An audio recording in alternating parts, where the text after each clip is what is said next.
زي ما انت شايف من عنوان الفيديو، النهارده هقول لك ازاي عملت فلوس بالدولار من تابلت المدرسه ده. من تابلت المدرسه وانا لسه طالب. تعال نشوف حوار الفيديو.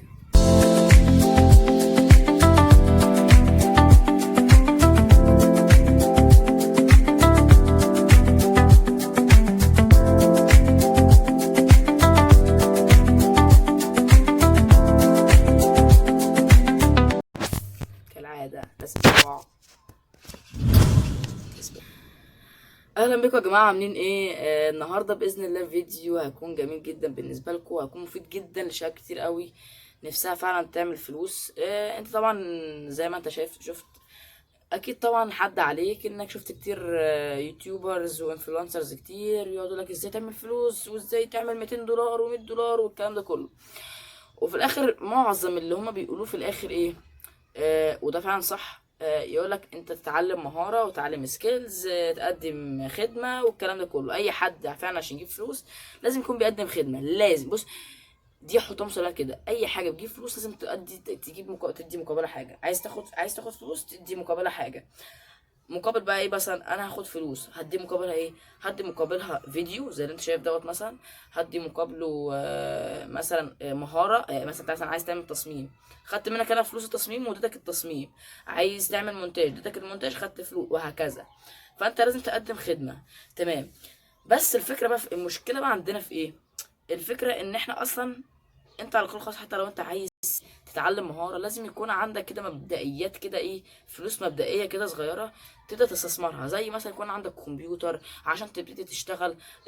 زي اكيد طبعا انت سمعت عن التصميم، المونتاج، البرمجة، الكلام ده كله. وطبعا انت اتأكدت ان الحاجات دي كلها محتاجة كمبيوتر.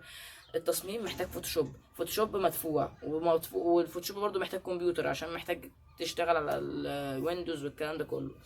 البرمجه محتاجه ويندوز عشان تشتغل على حاجه اسمها فيجوال ستوديو كود والكلام ده كله. المونتاج ادوبي بريمير، افتر افكت والكلام ده كله. فانت محتاج كمبيوتر. طب ايه بقى اللي عملنا على الفيديو؟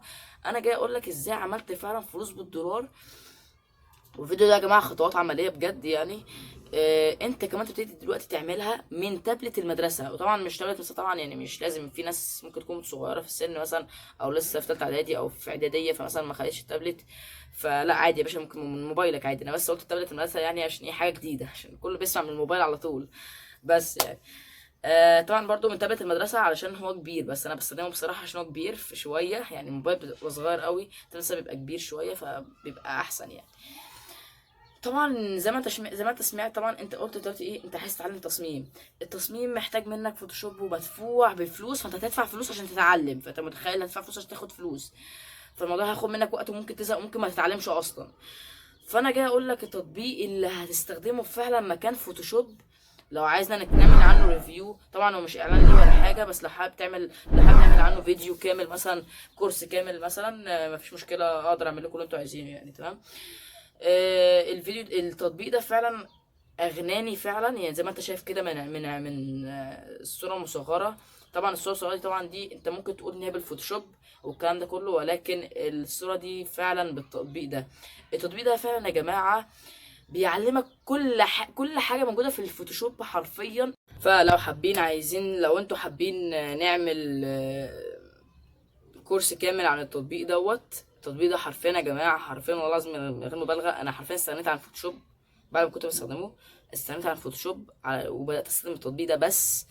سلس وسريع وسهل، وكل ادوات الموجوده في الفوتوشوب، البين تول والتايب تول والسلكشن واللايرز والادجستمنت لايرز، كل حاجه حرفيا تخص الفوتوشوب موجوده في التطبيق بنسبه 98%.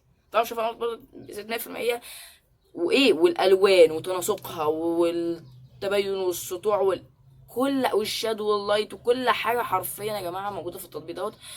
فلو حابين نعمل ريفيو عنه اوكي مفيش مشكله، هعمل لكم كورس كامل عن التطبيق. لو انتوا حابين قولوا لي في الكومنتات. تاني حاجه طبعا المونتاج. انت يا باشا تقدر تعمل مونتاج من الموبايل. هتقول لي بس مش هيجي جنب ادوبي بريمير وافتر افكت. هيبقى افتر افكت ده عباره عن ايه؟ عباره عن ساوند افكت وشويه صور جميله، وبريمير بتقعد تحط صور وجنبها شويه وشويه حركات كده في الفيديو. كل الكلام ده انت تجيبه من اليوتيوب وتعمل له تسجيل شاشه. يعني انت تخش على اليوتيوب تكتب ساوند افكت مثلا بيبر مثلا على الورق، ساوند افكت ووتر، ساوند افكت مش عارف تكتب مثلا شكل فلاني، بتاخده تسجيل شاشه وهكذا. كل ده بتاخد تسجيل شاشه وتبدا تحطه وتعمله. كل ده موجود في اليوتيوب، تقدر تسرش عنه وخد الصوت واعمله تسجيل شاشه وابدا واعمله على تطبيق بقى في ان وكاب كات والكلام ده كله. بص يا جماعه ما لكش حجه، حرفيا مالكش حاجه. حتى فوتوشوب المدفوع جبت لك التطبيق المجاني اللي هيساعدك فعلا. طبعا ده مش اعلان عنه عشان أنا ممكن اكون بتكلم كتير عنه، بس ده مش اعلان ولا حاجه، احنا على الله خالص، احنا تحت ال40 بتاعي. بس ده تطبيق فعلا فادني فعلا الحمد لله، وده فعلا حقق منه فلوس بالدولار الحمد لله. وعندي تقييمين على موقع فريلانسر دوت كوم زي ما انت شايف كده. تالت حاجه يا باشا، وانت تقدر تعمل برضه فلوس، تعمل فلوس بالدولار وانت بتشتغل دلوقتي على مواقع البرنت اون ديماند. البرنت اون ديماند ده باختصار دي حاجه اسمها طباعه عند الطلب. يعني بيبقى في شركه عندها منتج زي دوت كده، بتحط عليه الديزاين ده. طبعا ده مش ديزاين حاجه، ده قرف تمام. بس المهم يعني بتحط عليه ديزاين معين، تمام. وبتبتدي انت اللي بتحط التصميم على المنتج، والموقع بيديك نسبة ربح لما بيبقى فيه عميل يشتري المنتج. مثلا دوت مثلا ب20 دولار، فالموقع بيديك 3 دولار وبياخد الباقي وهكذا. طبعا في ناس حققت مبالغ كتيرة الحمد لله، شخصيا الحمد لله حققت مبالغ كتيرة. بسرش على موقع زي ريد بابل، زازل، تي سبرينج، امازون ميرش، الحاجات دي كلها، ايتسي. كل المواقع ديت بتبيع منتجاتها رقميه. فكل دوت من الموبايل، كل ده تاني من الموبايل. والميزه بقى ايه، ان المواقع ديت مش محتاجه تفاصيل كتير في التصميم. ده ممكن تحط ايقونه وتبيعها، تكتب كلمتين وتحطها على التيشيرت مثلا وتبيعه وهكذا. الموضوع بسيط جدا. سرش بس اكتب كورس بابل. لو انتوا عايزين برضو نعمل فيديو عنه اوكي مفيش مشكله. فالموضوع سهل جدا يا جماعه، والله العظيم الموضوع مش معقد خالص، الموضوع سهل جدا جدا. انت بس كل عليك تبدا. انا قلت لك كل حاجه عملي عندك، قلت لك اهو.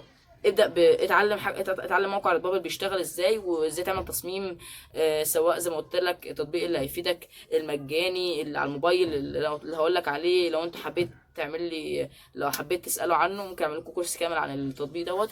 كانفا موجود للمبتدئين، تقدر تعمله على ريد بابل. عندك افتح قناه يوتيوب وابدا اعمل محتوى يجي لك عليه مثلا اودينس. بعد كده لما القناه تكبر ان شاء الله تبدا تبيع لهم كورس مش عارف ايه وهكذا. الموضوع كمان بسيط جدا، بس انت تبدا من دلوقتي.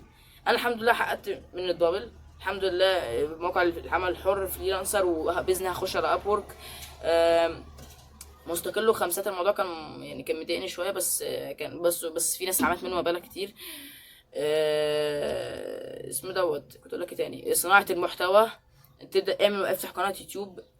انت كل ما تبتدي بدري مش تقعد تقول بقى استنى حلو الكلام انا هقوم، وفي الاخر ما تقومش تقعد تكسل. انا هقوم بس بعد 5 دقايق، بعد ما اروح اشرب ميه، بعد ما اروح وبعدين انا حاسس مش عارف بس ها وبعدين بقى. فمش عارف، انا حاسس ان طولت كتير في الفيديو. فده باختصار اللي في الفيديو يعني. لو عجبكم الفيديو ما تنسوش تعملوا بقى لايكات بقى وشير وسبسكرايب والحاجات اللي هي الحلوه ديت اللي تحت ديت وبس. سلام.